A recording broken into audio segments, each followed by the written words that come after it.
So, welcome back. We continue our discussion on general principles of taxation. So, maikli lang naman to dahil konting items na lang yung i-discuss natin. So, gusto ko lang sana balikan yung case of Lang Center of the Philippines versus QC. So, remember, si Lang Center of the Philippines, non-stock and non-profit institution siya. So, for charitable purpose, si Lang Center meron siyang parcel of land located in Quezon Ave. So, yung portions ng lot na yon are being leased out to private entities. Merong canteen, merong small store, and meron ding mga medical or professional practitioners na may private clinic. So, ang issue talaga dito is whether yung buong parcel of land ni Lung Center of the Philippines is exempt from real property tax. So, clarify ko lang, yung portions nung some of the portions are exempt from tax. So, alin doon yung exempt from tax? So, yung portions of the land occupied by the hospital and portions of the hospital used for its patients are exempt from real property taxes. So, whether paying patient or non-paying patient, exempt po yung real property tax. However, yung mga land lease to private entities like yung sa lease to private individuals, hindi siya exempted from real property tax. So which leads us to our discussion on interpretation of taxation law and tax exemption laws. Okay? So general rule natin, kapag kapag ang batas natin ay malinaw, clear and free of ambiguity, it should be applied in its literal import. Literal interpretation lang tayo. However, in case of doubt, ang rule natin dito, tignan muna natin kung yung law is a taxation law or tax exemption law. Sige, kapag tax law, ang interpretation dito, it should be strictly construed and liberally in favor of the taxpayer. Kapag tax exemption naman, strictly construed against the taxpayer and liberally in favor of the government. So, ang tekniko dito, para makuha natin yung concept, para mas madaling matandaan natin, tandaan lang natin yung isa. Siguro, tax exemptions, tandaan natin to. Ang interpretation sa tax exemption, kapag merong ambiguity or kung merong doubt as to its validity, it should be strictly construed against the taxpayer and liberally in favor of the government. Bakit kaya? Ang justification kasi natin dito, yung lifeblood doctrine. Pag tax exemptions kasi, nagpro-provide siya ng less tax due on the part ng taxpayer. So, lower income on the part of the government, di ba? Di ba taxes are the lifeblood of the government. So, since tax deductions and tax refund partake the nature of tax exemptions, parehas lang din po ang interpretation. So, it shall be strictly construed against the taxpayer and liberally in favor of the government. So, case in point, excuse me, case in point is the case of Sealand Incorporated, Sealand Service versus Court of Appeal. So, anong nangyari dito? So, Sealand Service, ano siya eh, importer siya eh, international shipping company. So, nag-ship siya ng military household goods and effects of US military personnel. So, basically, nagkiklaim siya ng refund kasi ang argument niya dito, nabayaran niya yung income tax due doon. However, based on a certain law, ito yung Article 12 ng RPUS Military Bases Agreement, kiniklaim niya na exempted siya. Kasi ano ba nakalagay dito? The Philippine government agreed to exempt from payment of Philippine income tax nationals of US or corporations organized under the law of United States. So any profit derived under a contract made in the US with the government of the United States in connection with the construction, maintenance, operation, and defense of the bases. So kapag may transaction ka with the US government in connection with construction, maintenance, operation, and defense of the bases, exempt sa payment of Philippine income tax. Ngayon, si Sealand, nag-ship siya ng US military personnel, household goods, and effects of US military personnel. So nagbayad din siya ng 1.5% na tax. So, ginabayad niyang 870,000. Ngayon, kine-claim niya yung refund kasi dapat daw exempted siya doon. So, ano yung sabi ng Supreme Court? So, dinenay ng Supreme Court yung petition ni Seal and Service. So, case in point, laws granting exemption from tax are construed strictissim juris against the taxpayer. Shall be strictly construed against the taxpayer and liberally in favor of the taxing power. So taxation is the rule and exemption is the exception. The law does not look with favor on tax exemptions, and that he who would seek to be thus privileged must justify by words too plain and to be mistaken and too categorical to be misinterpreted. Kung titingnan natin yung Article 12 ng RP-US Military Base Agreement, in connection with construction, maintenance, operation, and defense of the bases. Ano ba yung siniship ni or yung kinukuha ni Sealand? Military household goods and effects. So considering na yung household goods and effects, hindi siya kasama dun sa enumeration natin with construction, maintenance, operation, and defense of the bases. Hindi siya exempt from tax. So dito, merong doubt as to interpretation eh.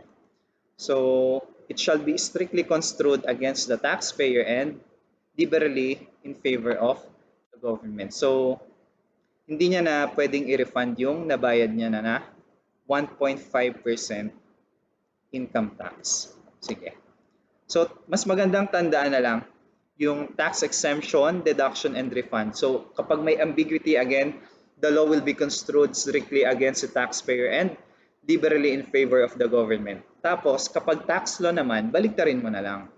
Kapag tax law, strictly construed against the government and liberally in favor of the taxpayer. So, we leave our discussion on interpretation of tax law and tax exemption laws. Sige. Sources of tax law. So, enumerate lang natin dito. So, number 1 yung Constitution. So, last time na-discuss ko yung exemption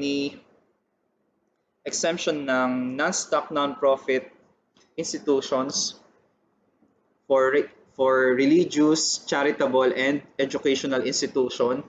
Remember yung Article 14, Section 4, Paragraph 3 of the Constitution, di ba? Source din siya ng tax law.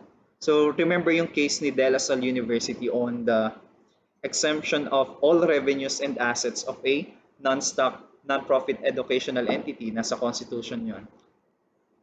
So, statutes passed by Congress. So, National Internal Revenue Code of 1997 as amended by yung recently passed legislation na yung train law which took effect on January 1, 2018.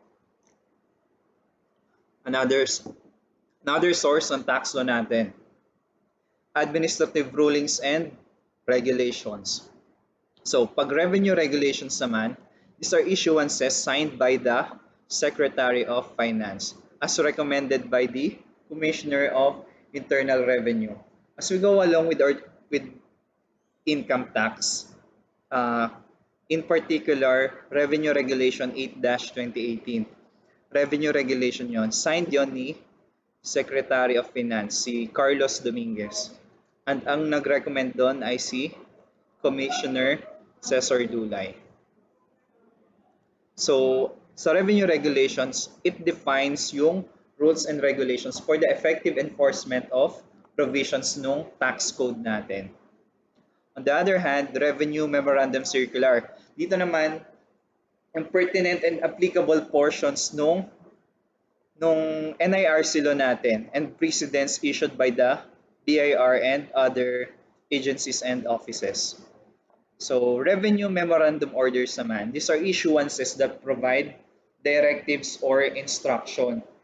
So, halimbawa ng mga revenue memorandum orders, kung paano magbayad ng tax sa bank, kung paano magbayad ng tax sa authorized agent banks, and through EFPS, yung tinatawag na e-filing natin. Kasi pwedeng manual, pwedeng through e-filing. So, nasa revenue memorandum orders naman yun.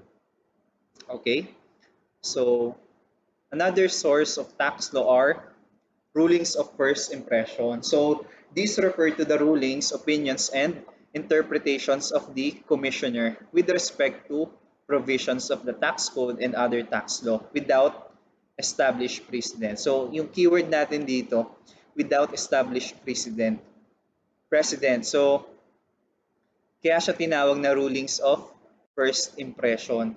So, in particular, these are issued in response to the specific request for ruling filed by the taxpayer. So una muna, magpa-file si taxpayer ng request for ruling or opinion or interpretation in a certain provision of the tax code.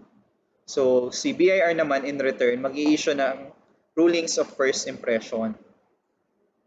So applicable lang yung ruling with regard to the requesting taxpayer. Again, applicable lang yung ruling with regard to the taxpayer na nag-apply for such ruling. Sige. And other source of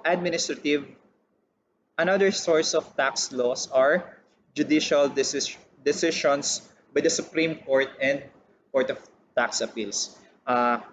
Yung decisions issued by the Supreme Court becomes part of the law of the land. However, yung decisions ng Court of Tax Appeals, ano lang siya, hindi siya controlling. Tawag dito, parang ano lang, magpe-prevail pa rin yung decision ng Supreme Court and sometimes nare-reverse po yung decision ni CTA ni Supreme Court.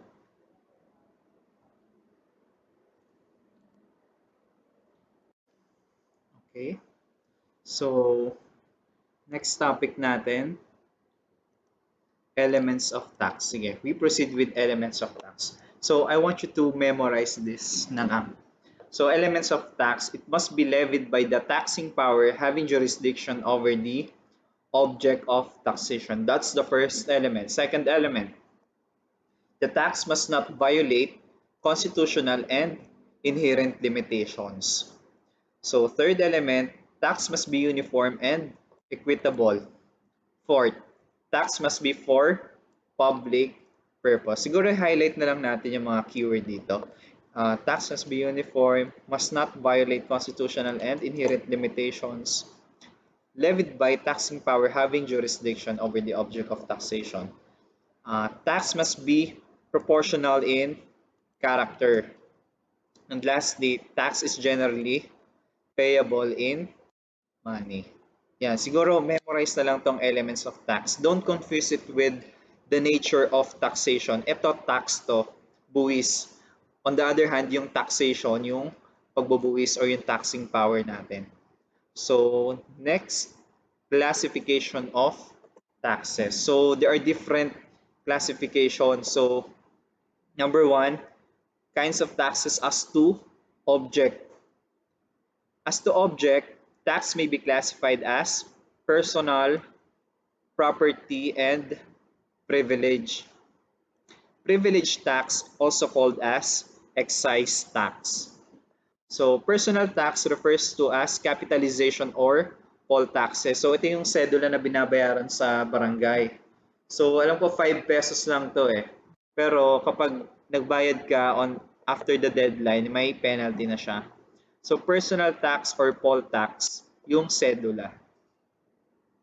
So, property tax, assessed on all property or all property of a certain class. Property tax naman ang tawag doon. So, privilege tax imposed on the performance of an act engaging in an occupation or enjoyment of a privilege. Again, excise tax din ang tawag dito sa privilege tax.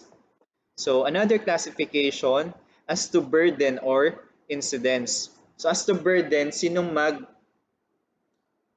magbe-bear ng economic burden? So direct tax or indirect tax. So direct tax siya kapag demanded from the very person who, as intended, should pay the tax which he cannot shift to another. So example nito, income tax, estate tax, donor's tax. Hindi niya pwedeng ipasa sa iba yung economic burden. Whereas on the other hand, indirect tax, demanded in the first instance from one person with the expectation that he can shift the burden to someone else. So not as a tax but as part of the purchase price. So example nito is yung value added tax. Explain ko lang dito yung part ng indirect tax kasi it can be shift from one taxpayer to another. So for example, merong seller and then merong buyer. Si seller, bago niya ibenta yung product niya, bumibili siya ng raw materials niya. So mag-incur siya ng direct labor and direct cost para maging finished product. So si seller, bibili muna siya ng raw materials. So sa raw materials na binili niya, merong VAT component doon. So input VAT yon ni seller. Ngayon, kapag yung finished product, ibebenta niya na sa buyer, si buyer naman magbabayad din ng VAT. So in a way, nasi-shift yung burden ni seller to another taxpayer who is the buyer. So yung concept ng indirect tax. So yung burden ng pagbabayad ng tax pwedeng ma-shift from one taxpayer to another. So another classification, tax as to tax rates. It's either specific, ad valorem, or mixed. Specific tax imposed and based on physical unit of measurement. Minsan by head or number, weight or length, or volume. Example nito yung tax on cigarette.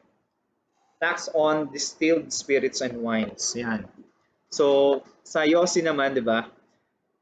Nakakahay yung Yossi and merong yung 10 boxes ng Yossi, isang rim yun. So, pag nag-i-impose ng specific tax based on volume. So, yung Yossi, parang alam ko per rim basis yun eh. So, yung isang rim ng Yossi, may 10 kaha. So, specific tax natin, ini-impose siya dun sa physical unit of measurement. Ad valorem tax naman imposed on a fixed portion of the value of the property with respect to which tax is assessed. So, example ng ad valorem tax is real property tax. Real property tax based on percentage of nung assessed value nung real property. So, may percentage, may fixed portion sa value ng property. So, yung another type naman is yung mixed, ad valorem and specific tax combined. So, as to purpose, it is either general tax or special tax. General tax levied for ordinary or general purpose of the government to raise revenue for governmental needs. On the other hand, special tax naman levied for special purpose to achieve some social or economic ends. So, irrespective of whether revenue is actually raised. Example natin dito yung margin fees, which is a form of exchange control or restriction designed to discourage imports and encourage exports. Special tax naman ang tawag natin doon. So, as the scope or authority to impose, national or local tax. So basically, kapag si national government ang nag-impose, national tax ang tawag natin doon. So internal revenue taxes under section 21 of the National Internal Revenue Code, naka-enumerate doon yung internal revenue taxes, income tax, estate donors tax, VAT, documentary stamp tax, optional percentage tax, or other percentage tax, or OPT. National tax yon. So on the other hand, local tax levied by the local government unit. Sample, real property tax, municipal tax, business tax, and professional tax. So kapag naging certified public accountants sa kayo, magbabayad na kayo ng professional tax worth 300 pesos. So, i-aim nyo na magbayad ng professional tax. Aim nyo muna maging certified public accountant para magbayad ng professional tax na 300. Sige.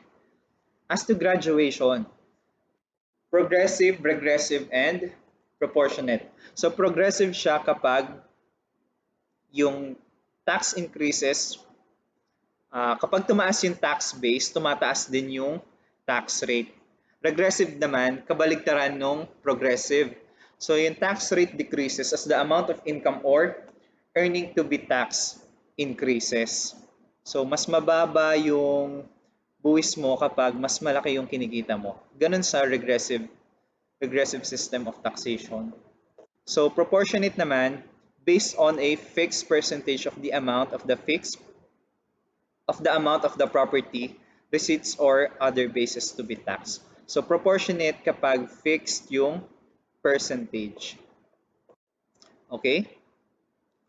So next topic na, principles of a sound tax system. So para matandaan nyo, ito tinanong to nung time nung CPA board exam namin. Way back 2013, merong tanong regarding principles of a sound tax system. So what are these? So ang mnemonic natin dito yung FAT. F stands for fiscal adequacy, A, administrative feasibility, and T yung theoretical justice. Fiscal adequacy. Yung revenue raised must be sufficient to meet the government public expenditures and public needs. So yung keyword natin dito is sufficient. So kailangan ma-meet yung government public expenditures. So last September, si government nagkakandak ng House and Senate budget hearing. So sa budget hearing parang napag-decide na 4 point something trillion yung budget ni government. Kung meron tayong sound tax system and one of which is fiscal adequacy, dapat yung revenue natin for 2021, dapat ma-meet niya yung budget na in-impose ni Congress. So dapat yung revenue na makuha ni BIR and other revenue generating agency ni government, dapat makapag-raise ng 4 point something trillion na budget ni Congress. So dapat fiscally adequate yung para masabi na sound ang isang tax system. So second principle of a sound tax system, administrative feasibility. Tax laws must be clear and concise, capable of effective and efficient enforcement, convenient as the time. So principles of a sound tax system. So there are 3 principles. Number 1, fiscal adequacy, administrative feasibility, and theoretical justice. So FAT yung mnemonic natin para matandaan natin yung tatlong principles. So F stands for fiscal adequacy. So revenue raised must be sufficient to meet government public expenditures and other public needs. So dapat yung revenue na makollect ni government, dapat sasakto lang siya or at least sumobra dun sa budget. So lately nag-conduct si government ng House and Senate budget hearing. Sa budget hearing na yon, napag-decide ng party na ang budget ni government for the year 2021 is 4 trillion. So 4.2 trillion ata. So para masabi na meron tayong sound na tax system, dapat yung revenue na makollect ni government must be at least 4.2 trillion. So yung mga different revenue agency natin like BIR, Bureau of Custom, dapat makollect ng 4.2 trillion. So kung kulang yung makollect ni government, let's say 3.5 trillion. So merong budget deficit na 0.7 trillion. So ang gagawin ni government para ma-address yung budget deficit, kailangan mangutang na siya. So either from the World Bank or mag-issue ng bonds si government para mangutang. So, sound ang tax system natin kapag sufficient ang revenue na nako-collect ni government to address yung public needs. Second principle of a sound tax system, administrative feasibility. So tax laws must be clear and concise. It must be capable of effective and efficient enforcement, convenient as to time and manner of payment. It must not obstruct business growth and economic development. So one way para masabi nating sound ang ating tax system is yung administrative feasibility. So under the current setup ng BIR, meron ng online payment, meron ng e-filing or yung EFPS. So mas convenient na magbayad ng tax ngayon kasi meron ng online. Mas mabilis yung pagbabayad ng tax. So before yung passage ng train law, ang natatandaan ko naman, yung problem ng mga taxpayers sa pagpa-file ng income tax return, meron yung BIR Form 1701, parang 20-something pages ata yun. Parang so mahirap sa part ng taxpayer na mag-accomplish ng BIR Form 1701. So lately, under the train law, si BIR nag-release ng forms ng BIR Form 1701. Mga 4 pages na lang ata. So mas madali na siyang i-accomplish. So convenient siya on the part of the taxpayer. So administrative feasibility, capable of effective and efficient enforcement. Now, third, theoretical justice. So, na-discuss na natin to yung progressive system. So, theoretical justice or yung ability to pay theory, it must take into consideration the taxpayer's ability to pay. So, tax rate increases as the tax base increases. So, mas malaki yung income ni taxpayer, mas malaki yung tax base, mas malaki yung tax rate, so mas malaki yung babayaran ni taxpayer kung malaki yung income niya. So under Section 28 of Article 6 of the 1987 Constitution, the rule on taxation must be uniform and equitable, and that the state evolve a progressive system of taxation. So under the progressive system of taxation, there must be more direct taxes than indirect taxes.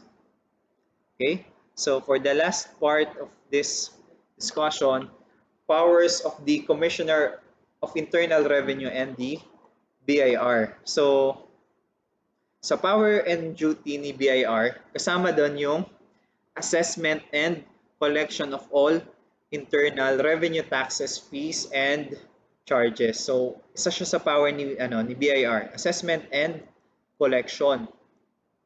Number 2, enforcement of all forfeitures, penalties, and fines connected therewith. So, third, execution of judgments in all cases in its favor by the CTA and ordinary courts. So, kapag si CTA and yung ordinary courts nag-decide on cases filed before the Bureau of Internal Revenue, si BIR din yung mag-execute ng judgment. So, kapag sinabi ni CTA na the BIR can collect against the taxpayer, si BIR ang magko-collect. Si BIR mag-execute ng judgment. So, one of the powers and duties of the BIR, execution of judgments. Fourth, effecting and administering the supervisory and police powers conferred to it by the tax code or other laws. So, power of the commissioner to interpret tax laws and to decide tax cases. So, another power naman to ni CIR or yung Commissioner of Internal Revenue. So, si CIR shall have exclusive and original jurisdiction to interpret the provisions of the tax code. So, paano ba natin nalalaman yung interpretation ni CIR? Through the issuance of Revenue Memorandum Circular. Meron din yung mga Revenue Memorandum Orders. So, yung exclusive and original jurisdiction to interpret the provisions of the tax code is subject to review by the Secretary of Finance. So remember, yung Department of Finance, meron siyang mga agencies under that department. So one of which is the Bureau of Internal Revenue. Another bureau is the Bureau of Customs. So BIR and BOC both are under the umbrella of Department of Finance. Okay, so the CIR shall also have the power to decide the following tax cases but subject to the exclusive appellate jurisdiction of the Court of Tax Appeals. So disputed assessments, refunds of internal revenue taxes, fees, or other charges, penalties imposed in relation thereto, and other matters arising under the tax code. So, compare natin to. Una, si CIR, meron siyang power to interpret the provisions of the tax code. So, exclusive and original jurisdiction. So, yung power to interpret is subject to review by the Secretary of Finance. So, remember, under Department of Finance, yung BIR and Bureau of Customs, under the umbrella of Department of Finance. So, yung power to interpret ng provisions of the tax code ni Commissioner of Internal Revenue, subject siya to review by the Secretary of Finance. So, kapag si Commissioner Cesar Dulay meron siyang RMC regarding a provision of the tax code, subject yon to review by the Secretary Carlos Dominguez. Okay? So, on the other hand, the CIR shall also have the power to decide the following tax cases but subject to exclusive appellate jurisdiction of the Court of Tax Appeals. So, power to decide tax cases. So, one tax case is a disputed assessment. Other example, refunds of internal revenue taxes. So, for example, si taxpayer, nag-claim siya ng refund of income tax. So, mag-file siya ng case before the Commissioner of Internal Revenue. Si CIR, meron siyang power to decide on that case filed by the taxpayer. So, if in case si CIR, sinabi niya na hindi entitled sa refund si taxpayer. So, it has been decided in favor of the BIR. So, yung tax case na yon subject to appeal sa Court of Tax Appeals Division.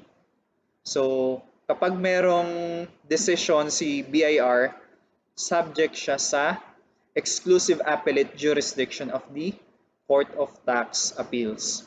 So, halimbawa naman si CTA nag-decide in favor of the taxpayer. So, si BIR naman mag-appeal siya before the CTA and bank.